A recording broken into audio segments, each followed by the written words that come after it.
Барлықтарыңызға қайырлы күн. Бүгін сіздерге өте дәмді болып пісіп шығатын, әрі тез дайындалатын чебурекидің рецептісін ұсынатын боламын.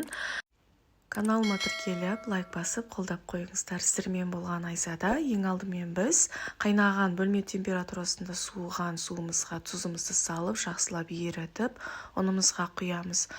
Майымызды құйып, жақсылап қамыр илейтін боламыз. Қамыр жұмсақ болмайды, қаттылау қамыр шығады. Жақсылап илеп болғанымыздан кейін қамырды 15 минутқа салафанға салып орап қоямыз. Орап болған 15 минут өткеннен кейін тағы да июн қанғанша илеп, тағы да 15 минутқа орап қоямыз.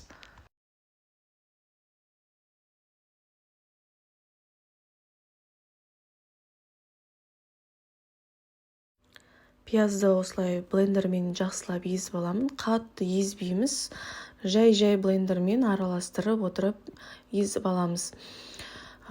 Егер де блендер жоқ болса, теркамен өткізуге де болады.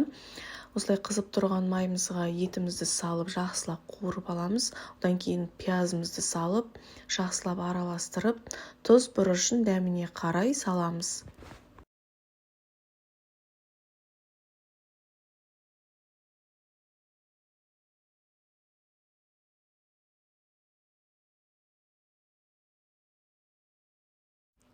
Жақсылап қуырып пісіп болғаннан кейін бөлек ыдысқа салып суытып қоямыз.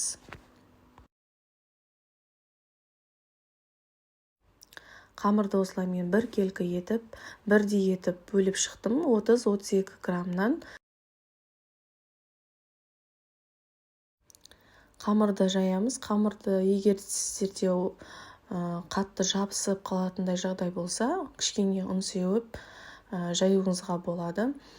Осылай жұқа етіп жайып, біраз қасық салмасын салып, чебурекимізді түйетін боламыз. Осылай шет-шетін жақсылап басып шығамыз. Артық жерін мен осылай кесіп алып тастадым. Артығын қайтадан пакетке салып қойып қойдым. Кесіп болғанымыздан кейін де шетін жақсылап осылай басып шығамыз. Өйткені майға түскен кезде ашылып кетуі мүмкін. Қызып тұрған майымызға салып, екі шетін қызарғанша қуырып пісіріп аламыз.